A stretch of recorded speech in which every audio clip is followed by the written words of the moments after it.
Hello guys, আসসালামু আলাইকুম। আজকে আমরা করব ভাজা পোড়া। আজকে না বাইরে অনেক বৃষ্টি, এই জন্য ভাজা পোড়া খেতে মন চাচ্ছে। এখন রান্নাঘরে গিয়ে দেখি ভাজা পোড়া খাওয়ার জন্য কিছুই নেই, শুধু কাঁঠালের বিচি আছে। এখন ভাবলাম কাঁঠালের বিচি দিয়া ভাজা পোড়া খাই।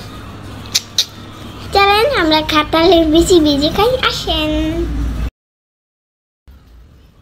গাইস, আমি এখন রান্নাঘরে এসে পড়েছি। এখন আমি কতগুলো কাঁঠালের বিচি পেলাম, এখন এগুলো রান্না করবো। রান্না করে মজা করে খাবো।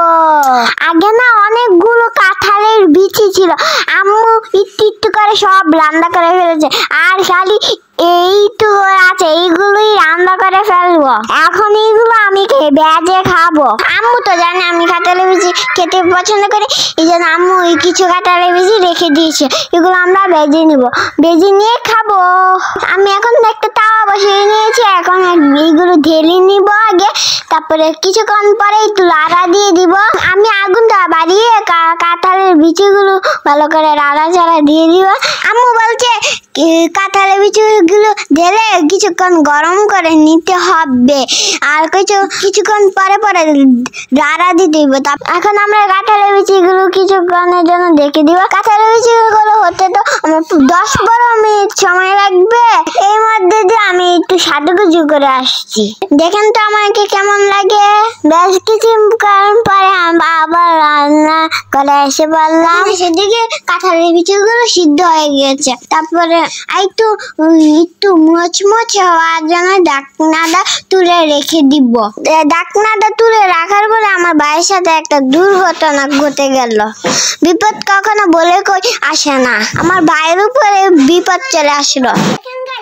আমরা কাঁঠালের বিচি বাঁধতে গিয়ে কত বড় দুর্ঘটনার থেকে বেঁচে গেলাম।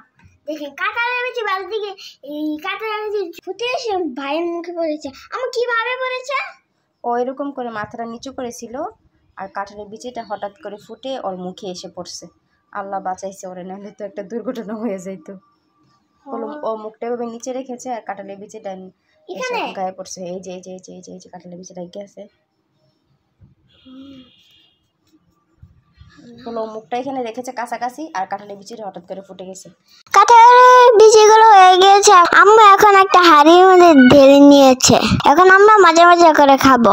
এই ভাজা কাঁঠালের বিচি দিয়ে ভর্তা বানাইলে অনেক মজা, সাথে একটা শুটকি দিলে আরো বেশি ভালো লাগে। গাইস, আমি আজকের মতো এখানেই বিদায় নিয়েছি। আল্লাহ হাফেজ। সকলে সুস্থ থাকবেন, ভালো থাকবেন, আমার জন্য দোয়া করবেন। আসসালামু আলাইকুম।